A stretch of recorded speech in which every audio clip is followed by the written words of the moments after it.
ம்.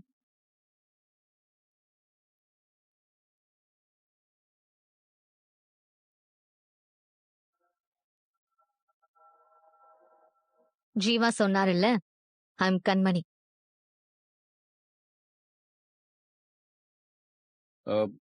இவரு அன்பு செல்வன். ஓஹோ! He is one of the finest chefs in South India.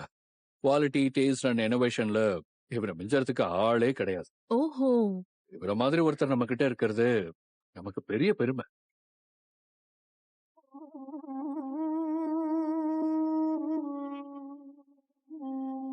Nice to meet you.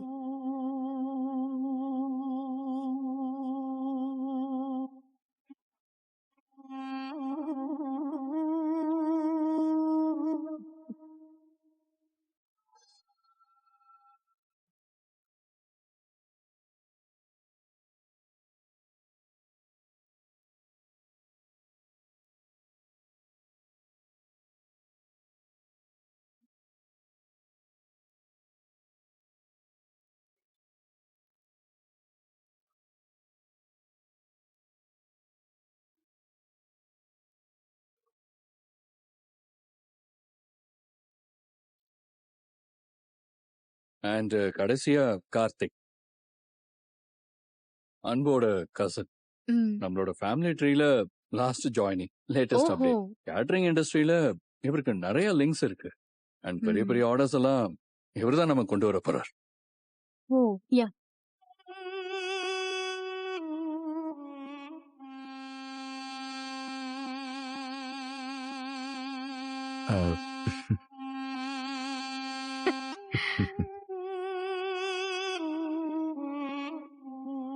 வெண்ணிலா, உள்ள போலாம் யா. வாங்க.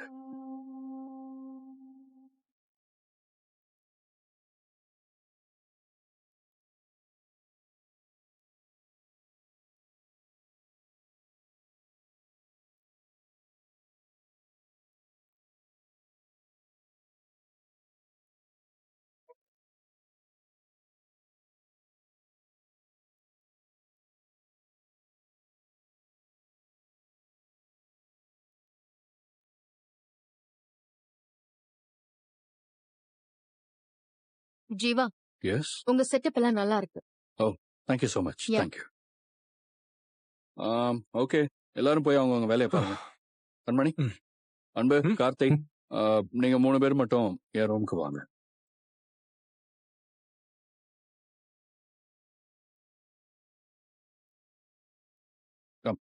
போங்க. போ போ. அதை எடுத்து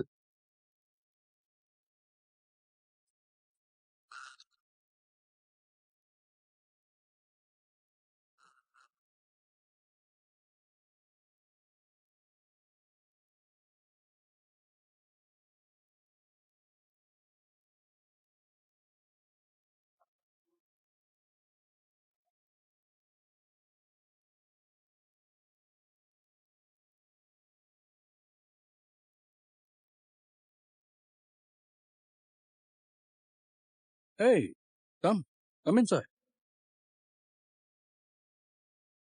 உட்காருங்க.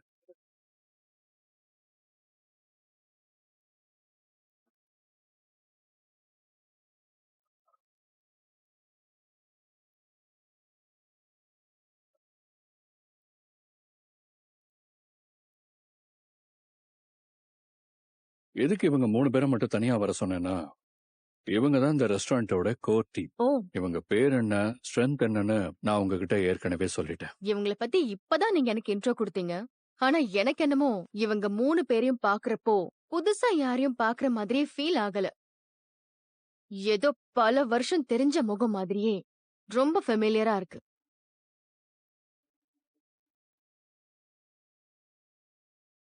அதுவும் அ, மிஸ்டர் அன்புவ இதுக்கு முன்னாடி பல தடவை பார்த்த மாதிரி ஃபீலா இருக்கு.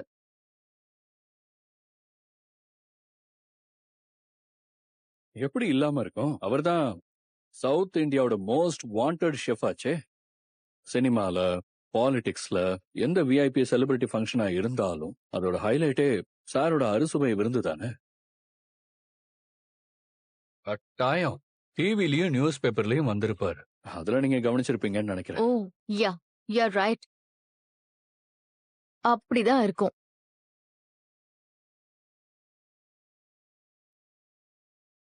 அன்பு சாருக்கு இது ஓகே. ஆனா கண்மணியும் கார்த்தியும் எப்படி உங்களுக்கு ஃபெமிலியரா தோன்றாங்க? அத நீங்க தான் சொல்லணும். அது சில விஷயம் நமக்கு அப்படி தோணும். ஆனா காரணம் தெரியாதுல்ல, அந்த மாதிரியா இருக்கும். ஒருவேளை இது போன ஜென்மத்தோட தொடர்பா இருக்குமோ? ம், இருக்கலாம். உங்களுக்கு இதுலலாம் நம்பிக்கை இருக்கா அன்பு? வாய்ப்பில்ல. ஆ, கண்மணி, கார்த்தி, உங்களுக்கு? இல்ல ஜீவா.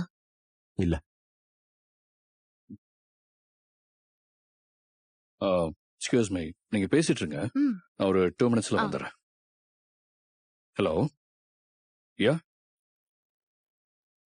எதிர்பார்க்கலல. இப்படி திடீர்னு நான் உங்க முன்னாடி வந்து நிப்பேன்னு சத்தியமா கொஞ்சம் கூட எதிர்பார்க்கலல.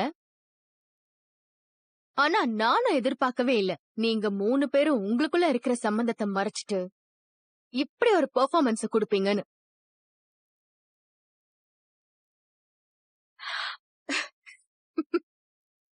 என்ன ஜீவா வந்துட்டு போறாருன்னு பயமா? ஆமா, எதுக்கு இப்படி நடிச்சிட்டு இருக்கீங்க?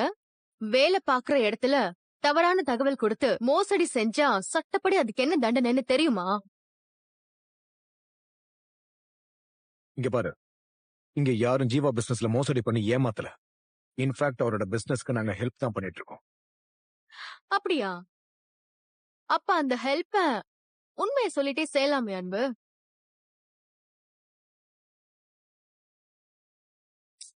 ரிலாக்ஸ் அன்பு, பயப்படாதீங்க.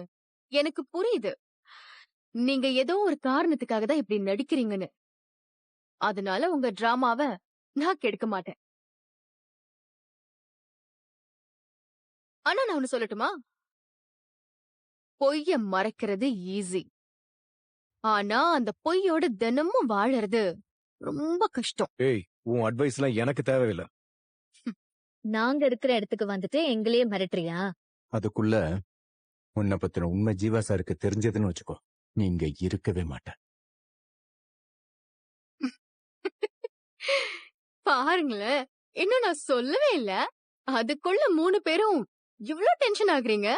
டோன்ட் வரி, இன்னும் உங்களோட சீக்ரெட் என்கிட்ட சேஃபா தான் இருக்கு.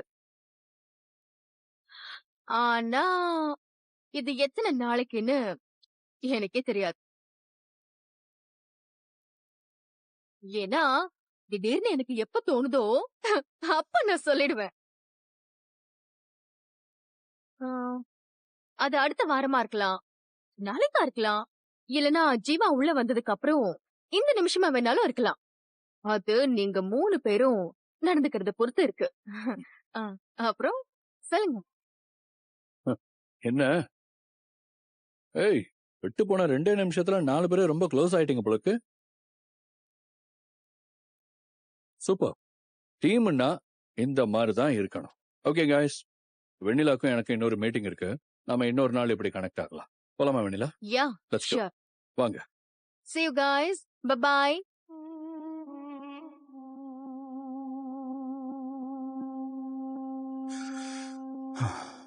இப்படி எதுவும் நடந்துடக்கூடாதுன்னு தான் நான் அவ்ளோ வார்ன் பண்ணேன். கேட்டீங்களா? இப்ப சந்தோஷமா? பாருங்க, உங்களாலதான் இப்ப எல்லா பிரச்சனையும். அண்ணி, நான் அவளை இங்க வர சொன்னேன்.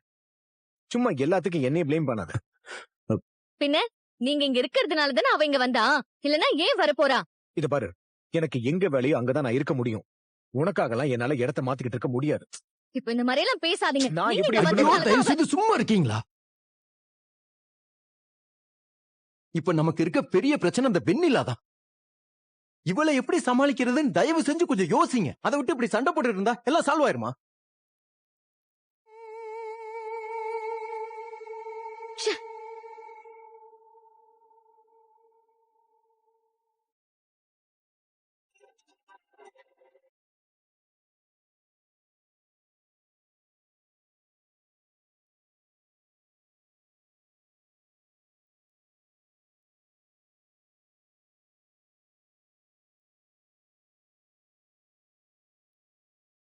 அப்பா, அடடடடடா. இந்த ரோஷத்துக்கு மட்டும் ஒரு குறைச்சலும் இல்ல. ஆனா இப்படி உன் வாழ்க்கையில ரெட்ட வேஷம் போட்டு நாடகம் ஆடுறியே, உனக்கு அசிங்கமா இல்ல? அடுத்தவ புருஷனை அடைஞ்சே தீரணும்னு நினைக்கிறேன். அசிங்கத்துக்கு முன்னாடி இதெல்லாம் ஒண்ணுமே இல்ல. அடுத்தவ புருஷனா? நீதான் அன்பு உன் புருஷனே இல்லன்னு தூக்கி போட்டுட்டியே, அப்புறம் எப்படி அவரை அடுத்தவ புருஷனாக முடியும்? இப்ப அவர் சிங்கிள்மா. உனக்கும் அவருக்கும் இங்க எந்த பந்தமும் இல்ல. இனிமே அவரு எனக்கு தான் சொந்தம். ஆனா எனக்கு ஒரு விஷயம் புரியல. என்னவோ பெருசா அவ்ளோ வீராப்பா சவால் விட்டு வீட்டை விட்டு வெளியே வந்துட்டு கடைசியில திரும்பவும் அன்பு நிழல்லையே வாழ்ந்துட்டு இருக்கியே, உனக்கெல்லாம் அசிங்கமா இல்லையா? அவர் தயவுலதான் உன்னால வாழ முடியும். உன்னால சொந்தமா உருப்படியா எதுவுமே பண்ண முடியாதுல்ல? ஹேய், யாரு யாரோட நிழல்ல வாழ்ந்துட்டு இருக்கா? யாரு சொந்தமா எதுவும் பண்ண முடியாது? யாரும் யாரோட தயவுலயும் இங்க இல்ல. என்னோட திறமையிலயும் தகுதியிலயும் முயற்சியிலயும் உழைப்பிலையும் தான் எனக்கு இவ்ளோ பெரிய ரெஸ்டாரண்டோட பார்ட்னரா ஆயிருக்கேன். அவ்வளவு ஏன், நீ சொல்ற அவரு கூட இங்க ஒர்க் பண்ற எம்ப்ளாயி தான். முதல்ல நீ அத புரிஞ்சுக்க. தேவையில்லாமலாம் என்கிட்ட வந்து பேசி அப்புறம் அசிங்கப்பட்டு நிக்காத. பாருடா, கோவம் அப்படியே பொத்துக்கிட்டு வருது. இந்த திமிரு மட்டும் உனக்கு அடங்காது போலயே. ஒன்னு அடக்குற வரைக்கும் அது ஓயாது. சவால் விடாத கண்மணி, என்கிட்ட அசிங்கமா தோத்து போயிடுவ. அடி வாங்கி அவமானப்பட்டுதான் உன் கதை முடியணும்னா அத யாராலையும் மாத்த முடியாது. ஆனா உனக்கு ஒண்ணு தெரியுமா கண்மணி, உன் கதைய என்னால மாத்த முடியும். அதுக்கு தானே நான் இங்க வந்திருக்கேன். ஆனா பரவாயில்ல கண்மணி, ஒரு மாதிரி நல்லா இன்ட்ரெஸ்டிங்கா தான் இருக்கு. Good job. ஒரு பக்கம் பிசினஸ் பார்ட்னரா, இன்னொரு பக்கம் லைஃப் பார்ட்னரா. ஒரு பார்ட்னரை பத்தின ரகசியம் இன்னொரு பார்ட்னருக்கு தெரியாம மெயின்டைன் பண்ணணுமா? பா, சரியான பிளே இது. இதெல்லாம் நீ நல்லா கான்பிடென்டா தான் பண்ற. என்னடி முறைக்கிற?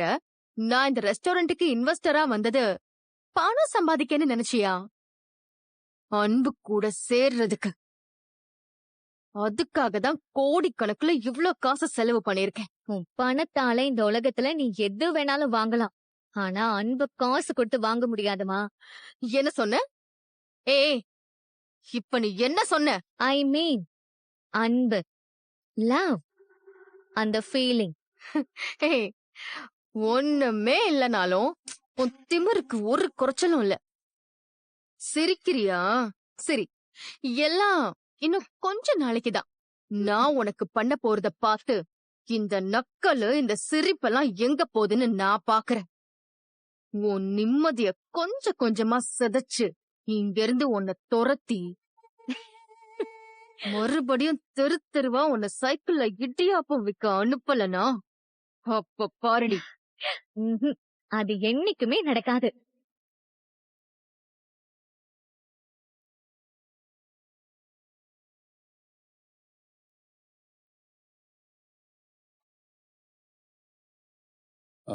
வெண்ணிலா, லாஸ்ட் 3 மந்த்ஸோட ரெக்கார்டு இது. இவ்வளவு பணம் செலவாயிருக்கு, ஆனா வரவு ஒண்ணுமே இல்ல. 0% ப்ராஃபிட், 100% கடன். இப்படிதான் நம்ம ரெஸ்டாரண்ட் ஓடிட்டு இருக்கு. சரி, இத விட்டுருங்க.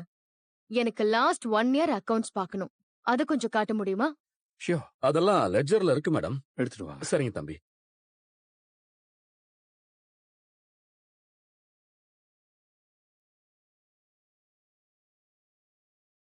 ரெண்டு 6 மாசமா பிரிச்சு எழுதிருக்கு மேடம். ம்.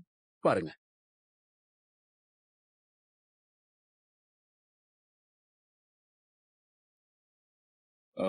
கண்மணி கிளம்பிட்டாளா? ஆமா தம்பி, வேலையை முடிச்சுட்டு எல்லாரும் குவார்டர்ஸ்க்கு எப்பயோ கிளம்பிட்டாங்களே. குவார்டர்ஸ்கா? புரியல. இது எங்க அப்பாவோட ஆசை வெண்ணிலா. நம்ம எம்ப்ளாயிஸ் எல்லாருக்கும் குவார்டர்ஸ்ல வீடு கொடுத்துருக்கோம். வீடுனா டாமிட்ரி மாதிரி பெரிய ஹால் எடுத்து அதுல தங்க வச்சிருக்கீங்களா? நோ நோ, எல்லாருக்கும் தனித்தனி வீடுதான்.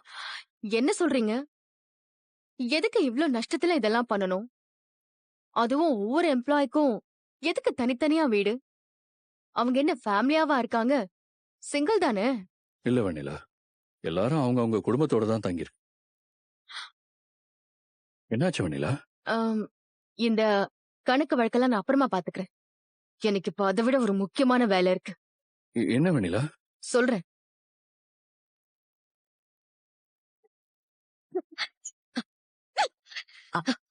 ஐயோ கண்மணி கண்மணி, என்ன ஆச்சு?